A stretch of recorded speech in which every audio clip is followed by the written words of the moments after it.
Hello dear students, welcome back to Anjib Singh academy. तो चलिए आज हम बात करेंगे 2022 के कंपार्टमेंट बोर्ड पेपर का। जैसा कि आप सभी को पता है कि 2021-22 में सीबीएसई ने term 1 and term 2 examination conduct कराया था और उसका कंपार्टमेंट एग्ज़ाम भी हुआ था। कंपार्टमेंट एग्ज़ाम सिर्फ टर्म 2 एग्ज़ाम का ही हुआ था, टर्म 1 का कोई कंपार्टमेंट एग्ज़ाम नहीं हुआ था। तो उसी 2022 के कंपार्टमेंट एग्ज़ाम का क्वेश्चन पेपर मेरे के पास अवेलेबल है, जिसका सॉल्यूशन मैं आपको शेयर करने वाला हूं। एक रिक्वेस्ट थी, कई बच्चे ये कहते हैं कि सर आपकी वॉल्यूम कम होती है, तो मैं आपसे रिक्वेस्ट करूंगा कि आप ऐसे केस में ईयरफोन या हेडफोन लगा के वीडियो को वॉच कर सकते हैं। हो सकता है वॉल्यूम कम आती हो, बट मैं कोशिश करता हूँ कि वॉल्यूम लाउडर हो। चलिए, तो बात पे आते हैं। जैसा कि आप देख सकते हैं कि इस पेपर के अंदर में आपको सिर्फ 1.5 घंटा टाइम दिया गया था और 30 मार्क्स के क्वेश्चंस पूछे गए थे। ठीक है, यहाँ से जावा के और टॉपिक के कुछ इंपॉर्टेंट क्वेश्चंस आपको मिल जाएंगे जो आपके लिए काफ़ी बेनिफिशियल होंगे। तो चलिए मैं सबसे पहले क्वेश्चंस की बात कर लेते हैं। एम्प्लॉयबिलिटी स्किल्स को देखते हैं, जहाँ पे 3+2 5 मार्क्स का क्वेश्चंस आपको देखने को मिलेगा। क्वेश्चंस कहता है answer any 3 questions out of the given 4 questions, जो 1 मार्क्स के 3 क्वेश्चन हैं। Right any 2 ways to manage stress. Stress को मैनेज करने का 2 तरीका आपसे पूछा जा रहा है। तो the ways to manage the stress are: stay positive, analyze what is going wrong in a certain situation, resolving the situation is easy in once understood, maintain accomplishment sheet. मतलब एक तो आपको पॉजिटिव रहना होगा और एक आपको अकम्पलिस सीट मेंटेन करना होगा, सो दैट कि आप अपने छोटे छोटे अचीवमेंट्स को वहाँ पे रिकॉर्ड कर सकें। Talk to your friends and family for comfort and practice meditation and yoga. तो कई तरह के हैं पॉजिटिव रहने के तरीका, जिसमें से आपको कोई 2 लिखने हैं। Rupali is having negative thoughts. Give a suggestion to solve her problem. She had to take a look at her accomplishment sheet. अगर उसने अपनी कोई accomplishment sheet बना रखी है, अपनी कोई achievement sheet बना रखी है, तो वहाँ से वो अपने आप को मोटिवेट कर सकती है, which is having some even small achievements. Right any 2 examples of green jobs. तो ग्रीन जॉब्स के एग्जाम्पल्स देने हैं। कई तरह के ग्रीन जॉब्स होते हैं, जैसे organic farming, organic gardening, e based recycling, eco tourism, eco tour, solar panel installation, roof हो, water management, water conservation. But ये आपको इसमें से सिर्फ 2 लिखने हैं, मैंने कई सारे एग्जाम्पल आपको बता दिए हैं। आइए इसके बाद हम अगला क्वेश्चन देखते हैं, क्वेश्चन नंबर 4, जहाँ पे पूछता है एक्सटर्म द टर्म यूएनईपी। तो यूएनईपी का फुल फॉर्म क्या होता है? United Nation Environment Programme. Now the questions are coming, answer any 1 questions out of given 2 questions. तो 2 में से कोई एक करना है। What is time management? Right 2 points to keep the mind for the time management. Time management क्या होता है? और राइट 2 पॉइंट्स, जब आप टाइम मैनेजमेंट कर रहे हैं तो ऐसे कौन से 2 पॉइंट आपको अपने दिमाग में रखने चाहिए? तो time management is the process of planning and following a consistent control of time spent on the specific activities. It is ability to use once time well. मतलब अपने समय को सदुपयोग करने के लिए हमें टाइम मैनेजमेंट जरूरी होती है और हमें करना होता है। Those points which you have to keep in your mind while doing the time management: एक तो आपकी गोल सेटिंग होनी चाहिए, एफिशिएंसी होनी चाहिए और मैनेजिंग क्वालिटी होनी चाहिए। तो इन सब चीज़ों को आपको ख्याल में रखना पड़ेगा। नेक्स्ट क्वेश्चन है write any 2 ways to reduce the greenhouse effects. Greenhouse effects को रिड्यूस करने के लिए 2 तरीका बताइए। 2 ways to reduce the greenhouse effects are: आपको use of energy efficient vehicle like e rickshaw का इस्तेमाल कर सकते हैं, आप use the CNG compressed natural gas fuels का इस्तेमाल कर सकते हैं, biofuel, bio CNG and biomedical का आप इस्तेमाल, बायोमेथेनॉल का इस्तेमाल कर सकते हैं। ठीक है, चलिए अब हम पहुंच चुके हैं सेक्शन बी में। सेक्शन बी जो कि सब्जेक्ट है, जहाँ पे 5+6+6 टोटल 17 मार्क्स के क्वेश्चंस आपको मिलेंगे। सबसे पहले 5 मार्क्स का क्वेश्चन देखते हैं। 5 क्वेश्चंस देखते हैं जो 1 मार्क्स के हैं। Dash is needed to translate high-level program code into the machine language code. What will be understood? This is called compiler. Java bytecode is also known as the Java class file. What makes the Java platform environment? JVM, Java Virtual Machine. Explain the term of ID, Interactive Development Environment. Define a variable, काफ़ी common सा question और बड़ा मतलब important question है। ये सारे question आपको याद होने चाहिए आने वाले एग्जाम के लिए। Define a variable in Java. Variable is a place holder for data that can change its value during the execution of program. Technically, a variable is the name of a storage location in the computer's internal memory. The value of the variable is the content of that location. तो variable क्या होता है? एक place holder होता है जहाँ पे हम किसी वैल्यू को रखते हैं, उसकी वैल्यू को हम चेंज कर सकते हैं प्रोग्राम के एग्जीक्यूशन के दरमियान। वेरिएबल एक नाम दिया जाता है स्टोरेज लोकेशंस के, कंप्यूटर के इंटरनल मेमोरी के, जिसकी मदद से हम पर्टिकुलर मेमोरी लोकेशंस को एक्सेस कर सकते हैं और उसके कंटेंट्स को व्यू कर सकते हैं। To store the program data we will use the variable like int marks 25। तो यहाँ पे मार्क्स क्या है, it is the variable, and 25 क्या है, इसका वैल्यू, और इंट क्या है, it is the data type. What is the size of the byte data type in Java. तो देखो प्रिमिटिव डेटा टाइप्स कई सारे हैं, उसमें से साइज आपको पता होना, बाइट 1 बाइट का होता है, शॉर्ट 2 बाइट का होता है, इंट 4 बाइट का होता है, लॉन्ग 8 बाइट का होता है। Wire the database application use in hospital give any 2 points. मैंने अभी आपको पीछे बताया था कि किसी भी संस्था में जहाँ पे रिकॉर्ड मैनेजमेंट की बात होती है वहाँ हम डेटाबेस सिस्टम को यूज करते हैं। अब हॉस्पिटल में हमें डेटाबेस की जरूरत होती है इंफॉर्मेशंस को मेंशन करने के लिए, चाहे वो पेशेंट्स का इंफॉर्मेशन हो, उसके personal detail, health record, hospitalisation detail का रिकॉर्ड हो, या information about doctor, nurse, staff, room, medical equipment, medicine, तो इन सब का भी हम रिकॉर्ड वहाँ पे स्टोर करके रख सकते हैं। Answer any 3 questions out of given 5 questions. तो 5 में से 3 क्वेश्चन करने हैं। What is the importance of comments in a program. तो देखो comments and give its 2 types in Java. Comments, okay there is some problem is here, the answer of this question is not written here properly. चलो मैं बोल देता हूँ, you will just understand. The main purpose of the comments to document the program. Documentations के लिए हम comment का इस्तेमाल करते हैं, ठीक है। मतलब किसी भी कोड के पर्पस को बताने के लिए, किसी भी कोड के यूजेस को बताने के लिए, किसी भी प्रोग्राम के यूजेस को बताने के लिए we suppose to be use the comment. आपने प्रोग्राम लिखा और आपके फ्रेंड्स को प्रोग्राम समझ में तभी आएगा जब उस प्रोग्राम में प्रॉपर कमेंट किया गया होगा। कमेंट लिखने का 2 तरीका होता है, एक सिंगल लाइन कमेंट कहते हैं, एक मल्टी लाइन कमेंट कहते हैं। ये मैंने पीछे बताया था कि दिस इज काफी वेरी इंपॉर्टेंट। तो एक सिंगल लाइन कमेंट तो आप सीधा डबल बैकवर्ड स्लैश से आप बना सकते हैं। मल्टी लाइन कमेंट के लिए आपको स्लैश स्टार स्ट्रिक्ट लिखना होता है, फिर आपको जो भी लाइन कमेंट बनाना है उसको लिखिए और लास्ट में उसे इस तरह से क्लोज कर सकते हैं। तो इस तरह से आप मल्टी लाइन कमेंट बना सकते हैं और सिंगल लाइन कमेंट लिख सकते हैं। Now identify the errors in the following code and right the corrected code. हमको हमें एरर बताना है। मैंने आपको कहा स्विच से संबंधित क्वेश्चन आपके एग्जाम में एक रहते ही रहते हैं, तो स्विच को जरा ध्यान से प्रैक्टिस कीजिए। और ये तो एग्जाम्पल आपके बुक के अंदर से लिया गया है, डायरेक्ट एग्जाम्पल है। Switch demo public static void main string.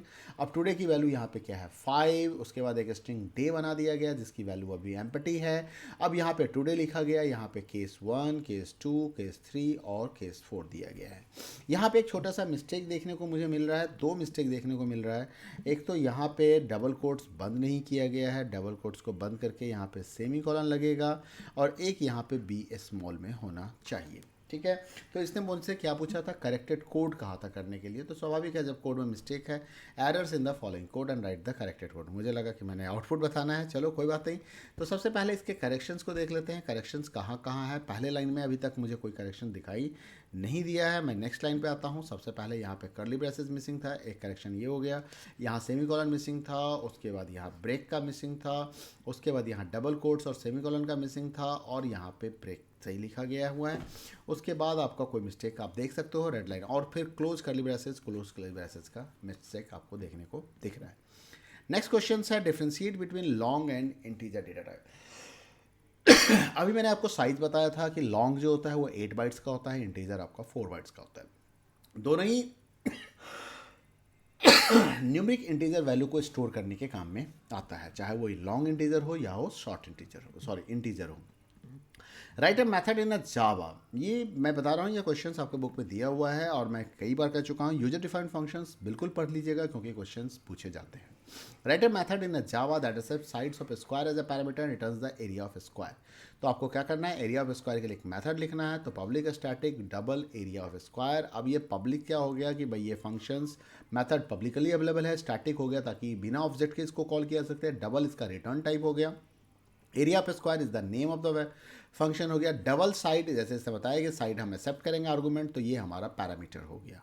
अब फंक्शन के अंदर हमने एक ही स्टेटमेंट लिखा, रिटर्न साइड मल्टीप्लाई साइड, क्योंकि area of square side square होता है, तो side multiply semi colon close curly braces. तो काफ़ी छोटा सा कोड और काफ़ी इजी सा कोड है। I don't think so it's a very difficult. Differentiate between data members and method members of a class. Data members क्या होते हैं, data members are the attributes and characteristics of class. Every class is having their own data members, है ना। और जब आप उस class का ऑब्जेक्ट बनाओगे तो ऑब्जेक्ट के भी, जिसको हम इंस्टेंस कहते हैं, तो हर एक ऑब्जेक्ट का अपना डेटा मेंबर्स बन जाता है। Method members are the functions of class. अब डेटा मेंबर्स क्या है, एट्रीब्यूट्स है, कैरेक्टरिस्टिक्स है, जहाँ पे आप वैल्यू स्टोर करते हैं। मेंबर फंक्शंस, मेथड मेंबर्स जो होता है वो उसका फंक्शंस होता है जिसका काम होता है डेटा मेंबर्स को मैनिपुलेट करना या उसे एक्सेस करना। Every instance of the class, instance of the class को हम क्या कहते हैं, ऑब्जेक्ट कहते हैं, has their on separate copy of instance variable, यानी कि डेटा मेंबर्स होते हैं, सबका अपना होता है, जितना भी ऑब्जेक्ट होगा सबका अपना होगा। While single copy of method, method की हमेशा सिंगल कॉपी बनती है, चाहे इंस्टेंस 100 बने, 50 बने, 10 बने, 2 बने, 1 बने, कोई बैनिंग नहीं है इसका।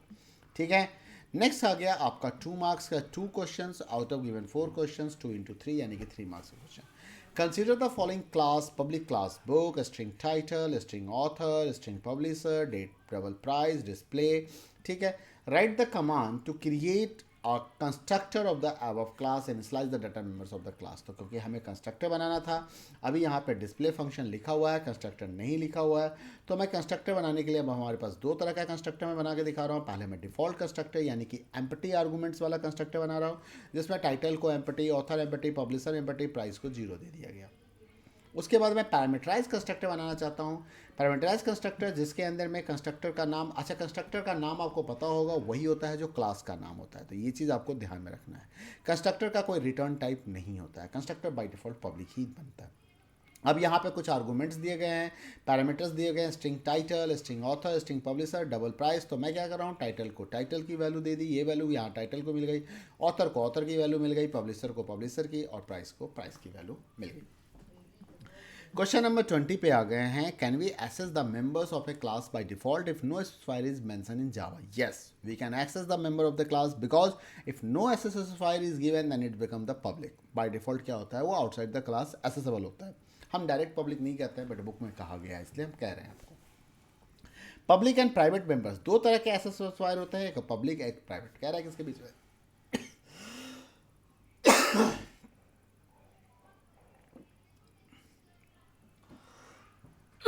Sorry, differentiate between public and private. तो पब्लिक मेंबर्स जो होंगे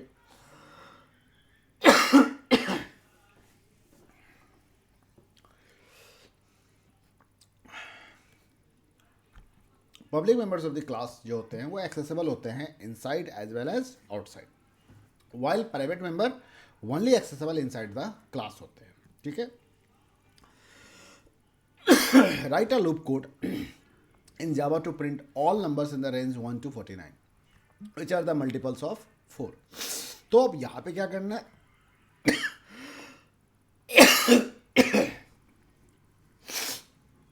फोर के मल्टीपल्स के हमें सारे नंबर्स यहाँ पे प्रिंट करने हैं। Print all numbers in the range 1 to 49 which are multiples of number 4। Sorry, तो इस प्रोग्राम में एक मिस्टेक है जो मैंने बना रखा है, इसका सॉल्यूशन मैं थोड़ा सा करेक्ट करना चाहूँगा। मतलब हमें 4 के मल्टीपल्स में 1 से 49 के बीच में सारे नंबर प्रिंट करने हैं। ठीक है, तो मैंने यहाँ पे क्या किया, एक लूप चला दिया। यहाँ पे मैं नम इक्वल टू 1 नहीं लिखूंगा, नम इक्वल टू 4 लिखूंगा। यहाँ पे लेस देन इक्वल टू 49, यहाँ पे नम प्लस प्लस नहीं लिखूंगा मैं, यहाँ पे मैं लिखूंगा num equal to num plus 4, num equal to num plus 4, या मैं यहाँ पे ये भी लिख सकता था नम प्लस इक्वल टू 4, बस बाकी मेरा प्रोग्राम सही है। ठीक है, तो ये क्या होगा, एक public static void main string RS, मैंने एक लूप चलाया, नम की स्टार्टिंग वैल्यू 4 दे दी, तब तक लूप चलाओ जब तक नम लेस देन 49 है, और नम की वैल्यू को 4 से इंक्रीज करो और उसको प्रिंट करते जाओ, और यहाँ पे एक सेमी कॉलन भी लगाना मत भूलिएगा, ये भी एक सिली मिस्टेक हो चुकी है मेरे से। चलिए नेक्स्ट देखते हैं आगे का क्वेश्चन क्या है। How can we change the priority level of thread in a Java and also write the highest level of the priority that can be given in a thread in a Java। तो priority level of thread को change करने के लिए we have to use the set priority method हम use करते हैं thread class का। और हाईएस्ट लेवल ऑफ प्रायोरिटी क्या होता है, 10। Priority levels can changes from 1 to 10। Explain the use of the sleep method in Java, काफ़ी कॉमन क्वेश्चन है, अक्सर पूछा जाता है, ध्यान रखिएगा। Sleep method is cause the thread to be suspend executions by specified number of millisecond. अगर आप थ्रेड को पाउच करना चाहते हो, रोकना चाहते हो, तो हम उसके लिए स्लीप मेथड यूज करते हैं। नेक्स्ट हम आ गए हैं सेक्शन सी जो कॉम्पिटिशन बेस्ड क्वेश्चंस है, जहाँ पे 2 into 4 8 मार्क्स हो गए, यानी कि 2 नंबर के 4 क्वेश्चंस, 4 मार्क्स के 2 questions out of given 3 question. 3 question में से 2 को सॉल्व करने हैं। Write the method a check in Java to accept the age age a parameter and check whether the person is major or minor. If the age greater than equal to 18 years then person is major, otherwise it is a minor. तो आपको क्या लिखना है, public class a check, public static void A check int as, ये public static इसलिए ताकि हम इसे स्टैटिक फंक्शंस मेन के अंदर में डायरेक्ट कॉल कर सकें। अब हमने क्या किया, इस मेथड के अंदर में एक कंडीशन लगाया, if A is greater than 80 तो मैसेज दिखा दो मेजर, अदरवाइज मैसेज दिखा दो माइनर। अब पब्लिक स्टैटिक वॉइड मेन में हमने फंक्शन को कॉल करके चेक कर लिया कि ये काम कर रहा है कि नहीं। काफ़ी छोटा सा प्रोग्राम है और सिंपल सा प्रोग्राम है जिसके आपको 4 नंबर मिल जाते हैं। Predict the output in the following if the value of n is 19 and is passed as argument to it। मतलब आपको इसका आउटपुट बताना है अगर n की वैल्यू 19 होगी तो ठीक है, चलिए देखते हैं। तो n की वैल्यू अगर 19 होगी तो आउटपुट क्या मिलेगा, पहले मैं आउटपुट देख लेता हूँ। आउटपुट मिल रहा है यहाँ पे 2, 3, 5, 7, 11, 13 एंड 17। आइए समझते हैं कि आखिर ऐसा क्यों हुआ, क्यों हमें ये आउटपुट मिला। क्योंकि यहाँ पे n की वैल्यू 19 है, x, y फ्लैग 3 वेरिएबल है हमारे पास। अब यहाँ पे आपने लूप चलाया x1 and x less than equal to n। जब मैं इसको फुल स्क्रीन मतलब कर लेता हूँ, प्रोग्राम मुझे सारे दिखाई देने चाहिए। तो x की वैल्यू 1 है, x लेस देन 19 हो गया, x प्लस प्लस हो गया। यहाँ पे आपने चेक किया कि x इक्वल टू 1 हो या 0 हो तो कंटिन्यू करो। तो कंटिन्यू क्या करेगा, जंप स्टेटमेंट है, इसको वापस यहाँ पे लाएगा। पहले x 1 से स्टार्ट किया था, अब x को प्लस करके 2 बनाएगा और फिर 2 चेक करेगा, 19 से छोटा है, ट्रू हो जाएगा। अब ये यहाँ पे आएगा, अब ये कंडीशन फॉल्स हो गया, फ्लैग इक्वल टू 1 हो गया। अब यहाँ पे क्या है, लूप चल रहा है for y equal to 2, y less than x divided by 2 less than equal to y 2 से स्टार्ट हो रहा है। अब क्योंकि x यहाँ पे 2 हो चुका था तो 2 डिवाइडेड बाई 2 क्या हो जाएगा 1। तो ये वाला लूप आपका नहीं चलेगा, ठीक है, ये वाला लूप आपका नहीं चलेगा। तो आप कहाँ जाओगे, आप आ जाओगे ये लूप आपने इसको यहाँ बंद किया और ये करली ब्रेसेस किसका है, इस लूप का है। तो आप अभी लूप से बाहर नहीं आए।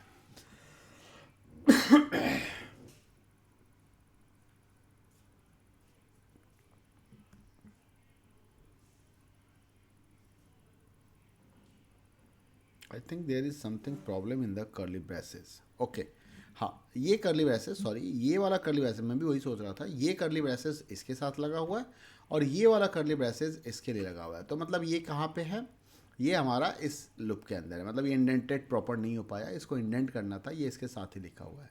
तो यहाँ पे क्योंकि आपने फ्लैग को 1 कर दिया तो फ्लैग 1 है, तो system dot print L N X, तो एक्स की वैल्यू क्या थी, अभी 2 थी, तो इसने क्या किया, 2 को प्रिंट कर दिया।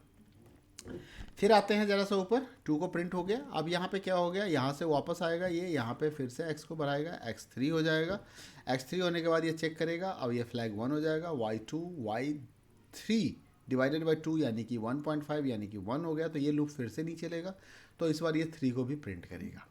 फिर x की वैल्यू 4 हो जाएगी, 4 के लिए फिर से फ्लैग 1 हो जाएगा, x2 और y2, तो 2 इक्वल हो गया। तो ये क्या करेगा, x modulus y equal to 0, तो 2 को 2 से डिवाइड करेंगे 1 0 आ जाएगा, फ्लैग 0 हो जाएगा, ब्रेक हो जाएगा। तो इसने क्या किया, 4 को प्रिंट नहीं किया। फिर x की वैल्यू यहाँ से इंक्रीज होके जाएगी और ये 5 हो जाएगा। अब फ्लैग 1 हो गया, अब y2 हो गया, y less then 5 divided by 2 करेंगे तो 2.5 आता है, बट ये इंटीजर है तो 2 ही रह जाएगा। तो फिर से वही बात हो गई, नहीं x2 और x less than equal to 5 divided by 2, तो 2 ही आएगा यहाँ पे, y लेस देन, ठीक है, प्लस प्लस y है, x modulus y equal to 0 नहीं होगा क्योंकि आप 2 से 5 को डिवाइड नहीं कर पा रहे, तो फ्लैग 0 नहीं होगा। और फ्लैग 0 नहीं होगा तो वापस जाइए, y 3 हो जाएगा और 3 लेस देन ये नहीं है तो लूप से बाहर आ जाएंगे, फ्लैग 1 रह जाएगा तो 5 हो जाएगा। तो इस तरीके से ये आपको 2, 3, 5, 7, 11, 13 एंड 17 प्रिंट करके दे रहा है, ठीक है। Printing all prime numbers between 1 to 19 exclude 19। अब नेक्स्ट क्वेश्चन आ गया, how are the database and construct helpful in commerce. तो मैंने अभी बताया था कि डेटाबेस सिस्टम कहीं भी किसी भी जगह पे रिकॉर्ड मेंटेनेंस में, स्टोरिंग ऑफ इन्फॉर्मेशन, किसी भी चीज़ का price, quantity, quality, manufacturing, information regarding customer, name, contact number, address, तो इन सारी चीज़ों में हमारी हेल्प करता है। School is making database of students and staff. Student table के अंदर में तो ये कॉलम दे दिया इसने। अब कह रहा है कि भैया स्टाफ का टेबल बना के दिखाओ, स्कीमा ऑफ स्टाफ दिखाओ। तो स्कीमा ऑफ स्टाफ क्या हो जाएगा, स्कीमा ऑफ टीचर टेबल, मतलब स्टाफ यानी कि teacher table, teacher ID, teacher name, department ID, subject, और ये उसका आपको नेम टाइप एंड रिमार्क्स हो गया, टीचर आईडी इंटीजर टाइप हो गया, unique ID for the teacher, name हो गया name of the teacher, department ID, subject, that is the subject of that subject is going to be teach by the teacher, ठीक है। तो ये रहा आपका 2022 के कंपार्टमेंट पेपर का सॉल्यूशन। मिलते हैं अगले वीडियो में, तब तक अपना ख्याल रखें। वीडियो पसंद आए तो लाइक करें, शेयर करें, चैनल सब्सक्राइब नहीं किया तो सब्सक्राइब करें। Thank you, bye bye, take care.